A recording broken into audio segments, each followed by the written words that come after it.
چاہو گر ہو برکت کاروبار میں تو سیکھو جو بتایا شریعت نے ہم کو، احکام تجارت، احکام تجارت۔ الحمدللہ رب العالمین والصلاة والسلام علی سید المرسلین، اما بعد فاعوذ باللہ من الشیطان الرجیم، بسم اللہ الرحمن الرحیم۔ الصلاة والسلام علیک یا رسول اللہ، الصلاة والسلام علیک یا حبیب اللہ، الصلاة والسلام علیک یا نبی اللہ وعلا آلک واصحابک یا نور اللہ۔ مدنی چینل کے ناظرین، الحمدللہ عز و جل مدنی چینل کے سلسلے پروگرام احکام تجارت کے ساتھ حاضر ہیں، اور جیسا کہ آپ کے علم میں ہے اور نہیں ہے تو میں عرض کر دیتا ہوں کہ ہمارے پروگرام، ہمارا یہ پلیٹ فارم جو ہے بالخصوص تجارتی مسائل کو، مالی لین دین کے حوالے سے جو معاملات ہیں ان کو فوکس کرتا ہے، اور اس حوالے سے چاہے آپ چھوٹا کاروبار کرتے ہوں، چاہے بڑا کاروبار کرتے ہیں، چاہے کسی بھی نوعیت کا مالی معاملہ ہو، اس پر آپ چاہتے ہیں کہ ہم جو بھی معاملہ کرنے جا رہے ہیں یا کر چکے ہیں یا کریں گے مستقبل میں، اس پہ ہمیں شرعی رہنمائی مل جائے، اور کیا جائز ہے، کیا ناجائز ہے، کیا حلال ہے، کیا حرام ہے، یہ ہمیں دینی تعلیمات کی روشنی میں ایک مستند ذریعے سے پتہ چل جائے۔ کہ الحمدللہ ہمارے ساتھ مفتی علی اصغر الطاری مدنی مدثر اللہ العالی تشریف فرما ہیں، جو کہ آپ کے سوالات اور آپ کے مسائل کا جواب شریعت کی روشنی میں عطا فرماتے ہیں، درود پاک کی فضیلت شامل کرتے ہیں، اور پھر آپ کی کالز، آپ کے سوالات کے ساتھ مفتی صاحب کی بارگاہ میں حاضر ہوتے ہیں۔ نبی پاک صلی اللہ تعالی علیہ وسلم کا فرمان ذی شان ہے، جسے شعب الایمان میں نقل کیا گیا، جس نے قرآن پڑھا، رب تبارک و تعالی کی حمد کی، اور نبی پاک صلی اللہ علیہ وسلم پر درود پاک پڑھا، پھر اپنے رب سے مغفرت طلب کی، تو اس نے بھلائی کو اس کی جگہ سے پا لیا۔ اللہ تعالی ہمیں بھی اس کی برکتیں نصیب فرمائے کہ ہم قرآن کی تلاوت کریں، اللہ تعالیٰ کی حمد کریں، نبی پاک صلی اللہ علیہ وسلم پر درود و سلام کی کثرت کریں، اور اپنے رب سے مغفرت طلب کریں، اور اس روایت کے حقدار بن جائیں۔ صلو علی الحبیب صلی اللہ تعالی علی محمد صلی اللہ تعالی علیہ وسلم۔ بڑھتے ہیں آپ کی کال کی طرف، اور اس کے ساتھ ہی مفتی صاحب کی بارگاہ میں حاضر ہوتے ہیں۔ جی مفتی صاحب سے میرا سوال ہے کہ کچھ اسائنمنٹ، جس طرح اوپن یونیورسٹی کی اسائنمنٹ ہوتی ہیں تو کچھ پروفیسر وہ تیار کرتے ہیں، پھر وہ آگے بیچتے ہیں، تو اس طرح کچھ سیلر بھی بنے ہوتے ہیں، بیچنے والے بھی ہوتے ہیں، تو کیا سیلر جو ہوتے ہیں وہ اسائنمنٹ لے کر آگے بیچ سکتے ہیں؟ کیونکہ وہ پی ڈی ایف میں موجود ہوتی ہیں تو ایک سے زیادہ لوگوں کو بیچی جا سکتی ہیں، تو کیا ایک کو بیچنا درست ہے؟ ٹھیک ہے جی، اپنی نوعیت کا منفرد سوال ہے۔ جی مفتی صاحب۔ الحمدللہ رب العالمین والصلاة والسلام علی سید الانبیاء والمرسلین، اما بعد فاعوذ باللہ من الشیطان الرجیم، بسم اللہ الرحمن الرحیم۔ سوال تو بڑا منفرد ہے جی اور دلچسپ ہے، لیکن واضح نہیں ہے ٹھیک کہ بھئی کس چیز کے بیچنے کا یہ کہہ رہے ہیں، کیونکہ ہوتا ہی ہے کہ کسی کو اسائنمنٹ ملی ہے، جی خاص طور پر فاصلاتی تعلیم کے اندر تو اسائنمنٹ ہی بھیجی جاتی ہیں، ٹھیک یا اس کے علاوہ جو ہے کسی کے کورس کا حصہ ہے، اسائنمنٹ اس کو بنانی پڑتی ہیں۔ ایک تو یہ ہے کہ وہ کسی کو پیسے دے کر بنواتا ہے، ٹھیک ہے، ایک تو یہ صورت ہے، صحیح ہے، کسی اور سے بنواتا ہے، اور دوسری صورت یہ ہے کہ بھئی بنی ہوئی آ گئی، کسی کا مقالہ ہے، کوئی تھیسس ہے، کسی ذریعے سے اس تک پہنچ گیا، کسی کے پاس موجود ہے، ٹھیک ہے، اب وہ دوسرے کو دینے کے لیے بیچنا چاہتا ہے، صحیح، تو سوال میں کیا مراد ہے یہ واضح نہیں ہے۔ ٹھیک ہے، اگر پہلی صورت ہے تو پہلی صورت اجارے کی بنے گی، ٹھیک ہے، یعنی خود لکھتا اور پھر بیچتا ہے، یا لکھواتا اور بیچتا ہے، یعنی کسی کو ہائر کرتا ہے، وہ لکھتا ہے، ٹھیک ہے، فی نفسی ہی تو یہ کام ٹھیک ہے، ٹھیک ہے، اگرچہ کہ ہم یہ کہہ سکتے ہیں کہ بھی ہو سکتا ہے ادارے کی طرف سے اجازت نہ ہو، ٹھیک ہے، اس کو یہ کہا گیا ہو کہ یہ کام آپ خود ہی کریں، تو پھر یہ خارجی اعتبار سے ممانعت ہوگی ٹھیک ہے، کہ بھئی آپ کے اوپر جو دیانت چھوڑی گئی تھی اور آپ کو جس بات کا پابند بنایا گیا تھا اور عہد و پیما آپ سے لیا گیا تھا، آپ نے اس عہد کے خلاف ورزی کی ہے۔ لیکن وہ جو ایک اجارہ ہے وہ اجارہ ایک ٹھیک رہے گا، ٹھیک ہے، اور وہاں سوال کھڑے ہو سکتے ہیں کہ بھئی اگر اس کو پتہ ہے کہ کس نے غیر قانونی کام کرنا ہے جی اس کی معاملت کیوں کر رہا ہے، یہ سارے سوالات موجود ہوں گے. ٹھیک ہے، لیکن فی نفسی ہی یہ کام درست ہوگا. جائز ہوگا میں یہ نہیں کہہ رہا، ٹھیک ہے یعنی خارجی اعتبار سے اگر ممانعت ہے جی تو ناجائز تو اس وقت بھی کہا جائے گا. ٹھیک ہے ہم اس کی پڑتال کر رہے ہیں، صحیح. تحلیل کر رہے ہیں کہ بھئی مسئلہ ہے کیا. ٹھیک ہے رہی بات دوسری صورت کہ بھئی کسی کے پاس کوئی ڈیٹا ہے اور وہ اس کو بیچنا چاہتا ہے، اس کا ایک آسان حل ہے، یعنی سارے تکلفات سے نجات حاصل ہو جائے گی. آج کل یو ایس بی بڑی سستی ہے، میموری کارڈ بڑے سستے ہیں، شاید 100-200 روپے کا میموری کارڈ آ جاتا ہے. آپ اپنا ڈیٹا اس میں رکھ کے بیچ دیں، کسی کو کوئی اختلاف نہیں ہوگا، اس لیے کہ آپ نے ایک حصی اور ایک فزیکل چیز بیچی ہے. یعنی مطلب جو بھی اسائنمنٹ ہے، جو بھی فائلز ہیں، چاہے وہ پی ڈی ایف ہو، چاہے وہ کسی اور فارم میں ہو، وہ ہم اس ڈیوائس میں رکھ دیں جو آپ کہہ رہے ہیں، اور اس کارڈ میں رکھ دیں، میموری کارڈ میں، وہ کارڈ بیچیں. کارڈ بیچ دیں. ٹھیک آپ ایک فزیکل چیز بیچ رہے ہیں. صحیح. بصورت دیگر آپ نے میل کے ذریعے کسی اور ذریعے سے ٹرانسفر کی ہے، تو بہرحال ایک سوال ضرور ہے کہ بھئی اس کی کیا حیثیت ہے اور کیا حیثیت نہیں ہے. بہت سارے علماء نے اس کو جائز بھی کہا ہے، اور مسئلہ کوئی ایسا پیچیدہ نہیں ہے، لیکن یہ ہے کہ جہاں آپ بچ سکتے ہیں علماء کے اختلاف سے، وہاں بچنے کی ایک اپنی اہمیت ہے. ٹھیک ہے جی، چلیں جی، بڑا تفصیلی جواب ہو گیا، اور آپ کے ذہن میں ہو سکتا ہے بہت سو کو رہنمائی اور راہیں مل گئی ہوں. اگلی کال دیجیے.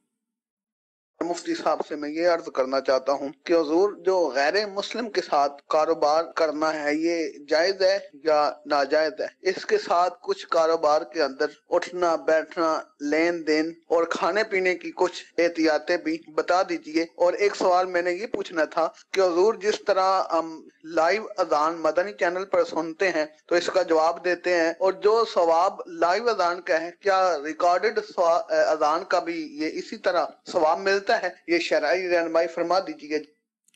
ٹھیک ہے. دیکھیے غیر مسلم دو طرح کے ہوتے ہیں.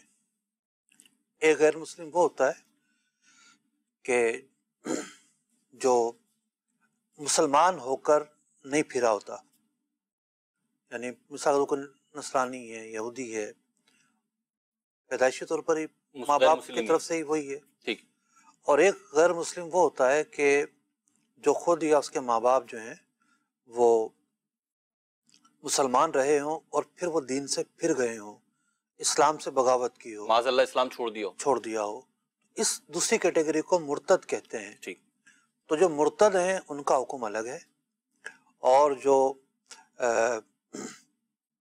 عام غیر مسلم ہیں ان کا حکم الگ ہے.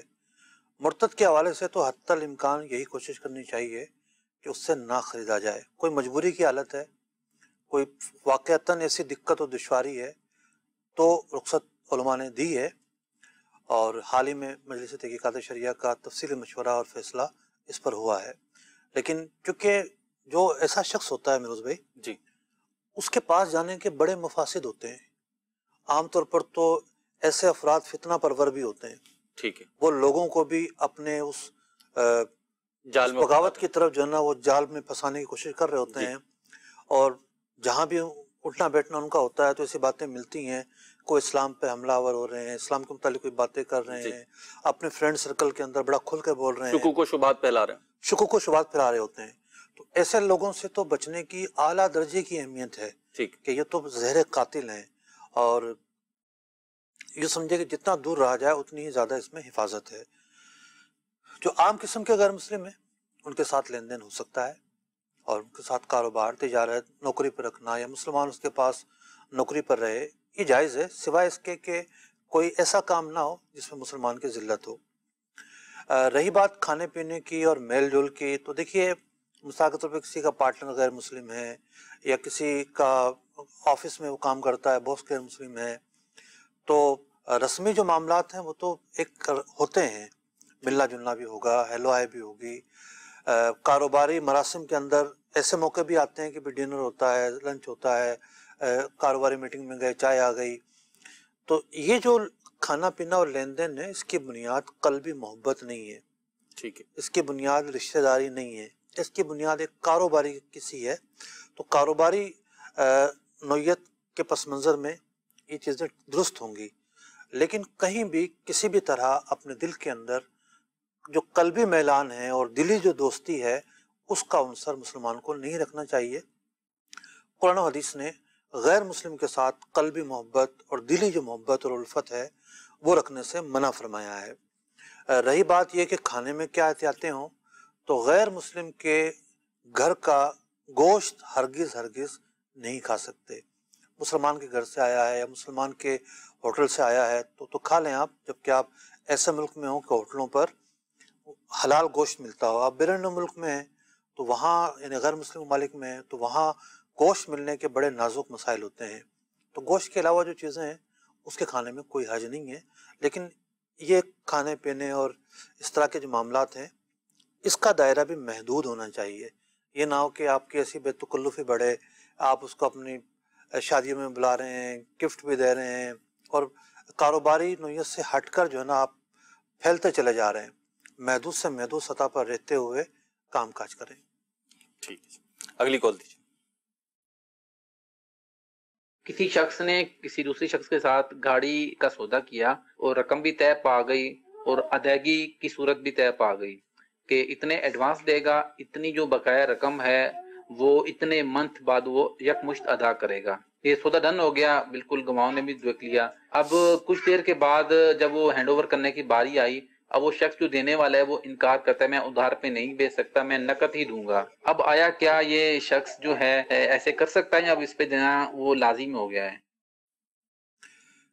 دیکھیے، جو سودا ہوا ایجاب و قبول ہوتی ہے، آفر اینڈ ایکسیپٹنس جب ہو جاتا ہے تو سودا مکمل ہو جاتا ہے، اور جن شرائط پر سودا ہوا ہو بندے کو انہی کو فالو کرنا چاہیے۔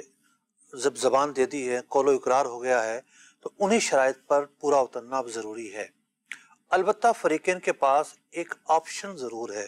آپشن سے مراد یہ ہے کہ یہ شخص اڑا ہوا ہے، جناب نہیں جی میں تو اب کیش میں دینی ہے، یہ نہیں ہو سکتا کیونکہ قول و اقرار ہو چکا ہے۔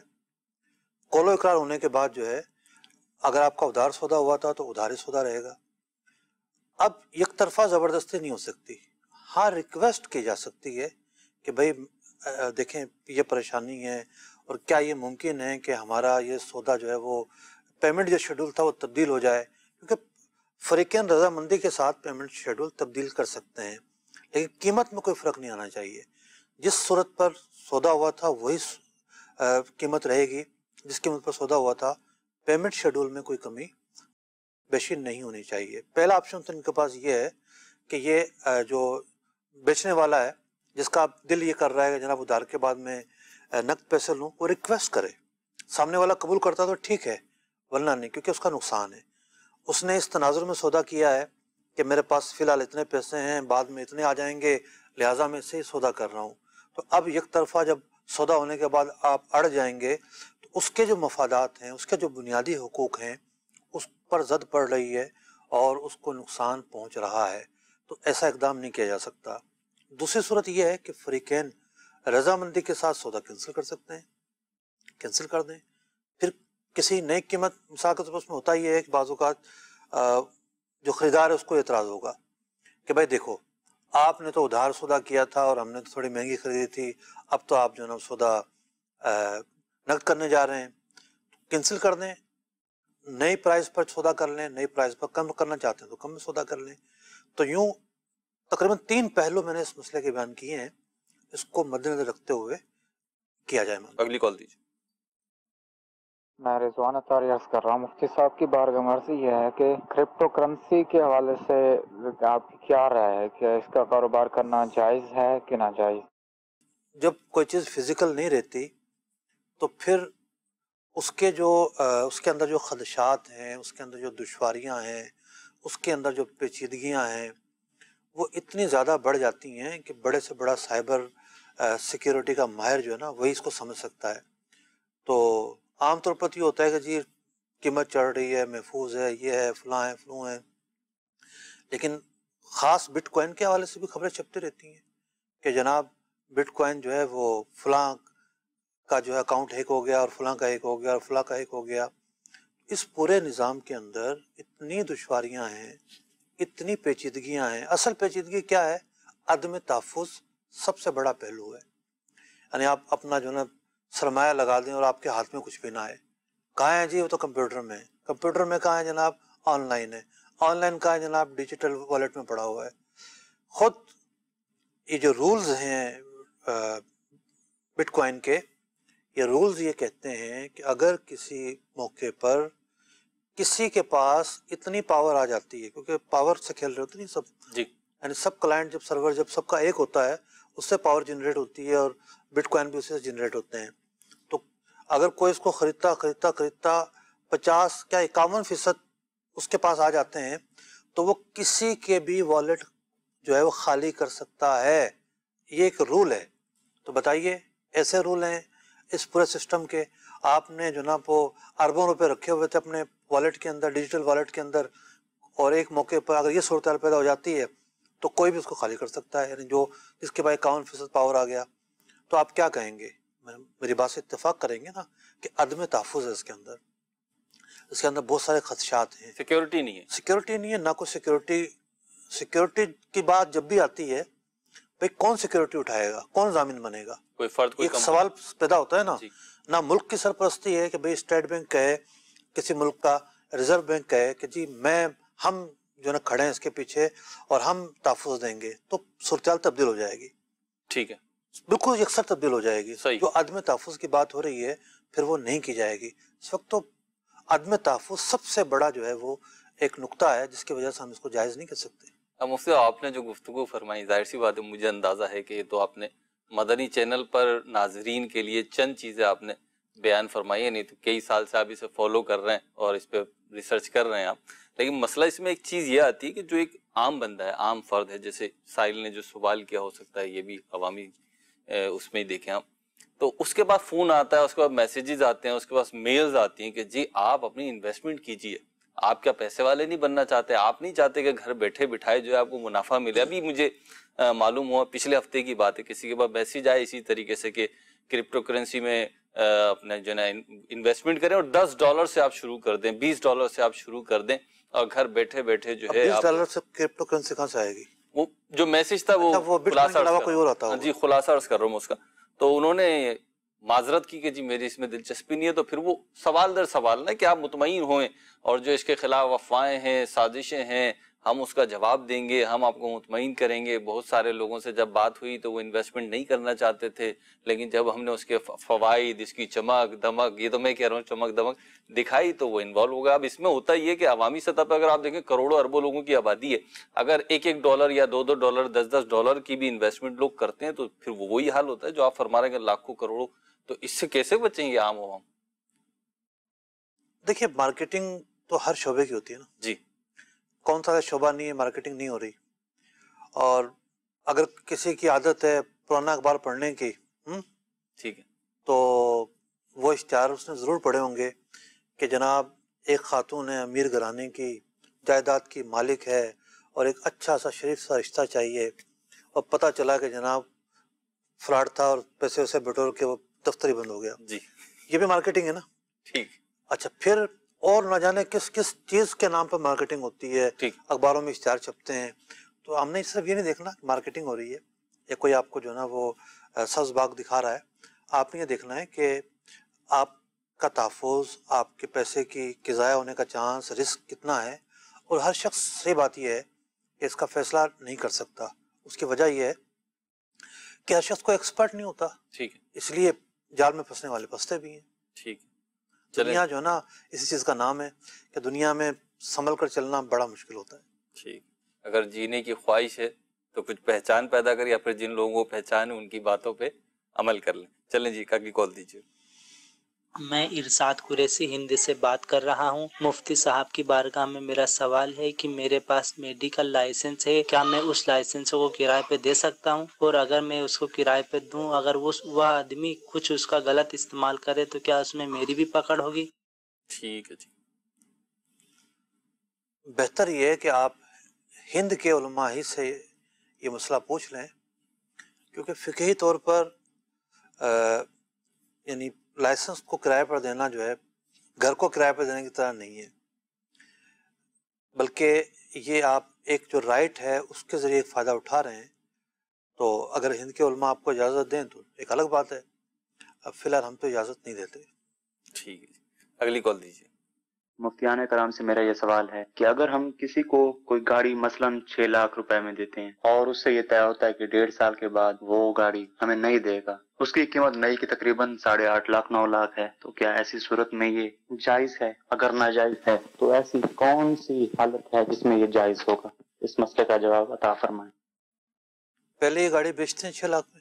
جی 6 لاکھ کی گاڑی دے رہے ہیں، پرانی گاڑی۔ اچھا، نئی گاڑی اس وقت جو ہے وہ 12-14 لاکھ سے کم کی نہیں ہے، اگر 0 میٹر گاڑی کی بات کریں ہم، ٹھیک ہے؟ 0 میٹر گاڑی اس وقت میران بھی جو ہے شاید کوئی 10 لاکھ سے کم نہ ملے۔ وہ سب پاکستانی تناظر میں، لیکن ہو سکتا ہے بعض ممالک میں سستی بھی ہوں۔ تو پاکستان سے سوال ہے نا، جو گاڑیاں آتی ہیں باہر سے جی وہ تو مہنگی ہے، 2.5 لاکھ روپے کی آتی ہیں گاڑیاں، جو یہ میرا ہے یا اس طرح کی جو گاڑیاں ہیں یہ 2.5 سے 3 لاکھ روپے کی آتی ہیں، ٹھیک ہے۔ اور پورٹ پہ تقریباً جو ہے ان گاڑیوں پہ 7 سے 8 لاکھ روپے وصول کیے جاتے ہیں ٹیکس، اور پھر یہ گاڑی باہر آ کر 12 لاکھ 14 لاکھ کی مل رہی ہوتی ہیں۔ ٹھیک ہے، اور یہ سستی گاڑیاں۔ تو یہ جو بات کر رہے ہیں نئی گاڑی، تو نئی گاڑی تو پہلی بات تو اتنی مہنگی ہے، ٹھیک ہے، 6 لاکھ کی گاڑی لے کے 6 لاکھ روپے سال میں نفع کون دے گا؟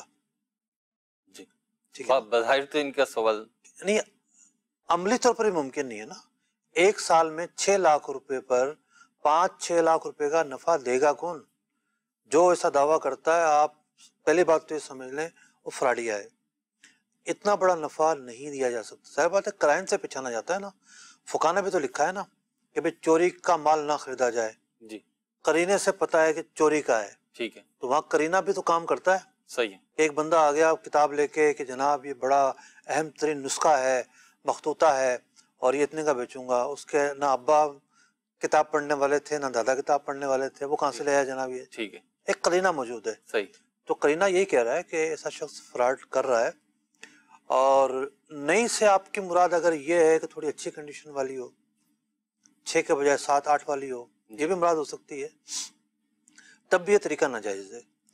ڈیل ہوتی ہے انتقال ملکیت کے لیے، یعنی آپ کی چیز آپ کے نام سے ٹرانسفر ہو کر دوسرے کے نام ہو گئی، اس کے بدلے آپ نے معاوضہ وصول کر لیا، اب آپ دونوں کا کوئی تعلق نہیں ہے اس چیز کے حوالے سے، وہ اس کی ہو گئی ہے، پیسے آپ کے ہو گئے ہیں، اب اس ڈیل کو ایک دوسری ڈیل سے مشروط کرنا یہ ناجائز بات ہے، یعنی عقد کے اندر، سودے کے اندر، ایگریمنٹ کے اندر ایسی شرطیں لگانا جس میں فریقین میں سے کسی ایک کا فائدہ ہو، وہ ناجائز ہوتی ہیں جبکہ عرف کے خلاف ہو۔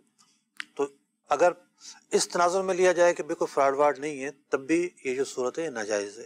آپ نے کہا حل بیان کر دیں، تو ناجائز بات پر کیا حل بیان کیا جائے گا؟ کوئی حل بیان نہیں کیا جا سکتا۔ مقاصد پتہ چلیں کہ مقاصد کیا ہیں، انویسٹمنٹ کرنی ہے، کس چیز میں اس کو یوٹیلائز کرنا ہے، اس کے پس منظر میں اس تفصیل کے آنے کے بعد ضرور حل بتائے جا سکتے ہیں۔ قریبی دارالفتہ اہل سنت سے رابطہ کریں، وہاں جا کر مزید معلومات کریں۔ ٹھیک ہے، اگلی کال دیجیے۔ مفتی صاحب کی اس بارگاہ میں عرض ہے کہ یہ جو قرآن دازی والے بانڈ ہیں، اس کا لینا جائز ہے یا نہیں؟ ٹھیک ہے جی۔ پرائز بانڈ جو ہیں وہ 2 طرح کے ہیں۔ ایک بانڈ حال ہی میں ایجاد ہوا ہے، اب جس نے بھی ایجاد کیا ہے اس کو تو اللہ تعالیٰ کی بارگاہ میں روز ہی معافی طلب کرنی چاہیے، کتنا بڑا گناہ اس کے کھاتے میں لکھا گیا ہے۔ ٹھیک، تھا ہی نہیں ایسا سودی بانڈ۔ جی کچھ لوگ تو ہوں گے جنہوں نے اس پر ورکنگ کی ہوگی، لانچ کیا ہوگا، گناہ کا ایک پورا راستہ کھولا، نہ ختم ہونے والا سلسلہ اپنے نامہ اعمال میں انہوں نے جمع کروا لیا۔ تو پریمیم بانڈ کے نام سے 40,000 کا بانڈ جو ہے وہ لانچ ہوا ہے، وہ تو سودی ہے، وہ جائز نہیں ہے۔ اس کے لیے پھر اکاؤنٹ بھی بنانا پڑتا ہے، اور سب کو پتہ ہے وہ کیا ہے، یعنی جو اس طرح کے کام کرتے ہیں۔ اس کے علاوہ جو سمپل بانڈ ہیں ان کا خریدنا بیچنا جائز ہے، اور انعام اگر نکلتا ہے تو وہ بھی ٹھیک ہے۔ ٹھیک ہے جی، اگلی کال دیجیے۔ سر میں عبدالرحمان بات کر رہا ہوں گلیاں والا سے۔ میں نے یہ بات کرنی تھی کہ میری دودھ دہی کی دکان ہے، تو دودھ دہی کی دکان ہے، جو سر میں دودھ اٹھا رہا ہوں نا، وہ تقریباً میں دودھ اٹھا رہا ہوں، وہ 90 روپے میں خود اٹھا رہا ہوں، تو 100 روپے بیچتا ہوں۔ پھر گاہک آتا ہے تو گاہک کہتا ہے مجھ کا دودھ دے، حالانکہ میرے پاس مکس دودھ ہوتا ہے، لیکن اگر میں میٹر لگاؤں نا، جو کوالٹی ہے وہ میرے پاس دودھ کی وہ بالکل مجھ کی دودھ کے برابر ہے۔ تو مجھے اس بار کا جواب چاہیے کہ اگر میں گاہک کو یہ مجھ کا دودھ کہہ کے بیچ سکتا ہوں یا نہیں، حالانکہ کوالٹی دونوں کی برابر ہے، دونوں ایک جیسی ہیں، یعنی فرق کوئی نہیں ہے۔ ٹھیک ہے جی۔ پہلے تو آپ کو خوش آمدید کہتے ہیں، آپ نے پہلوانوں کے شہر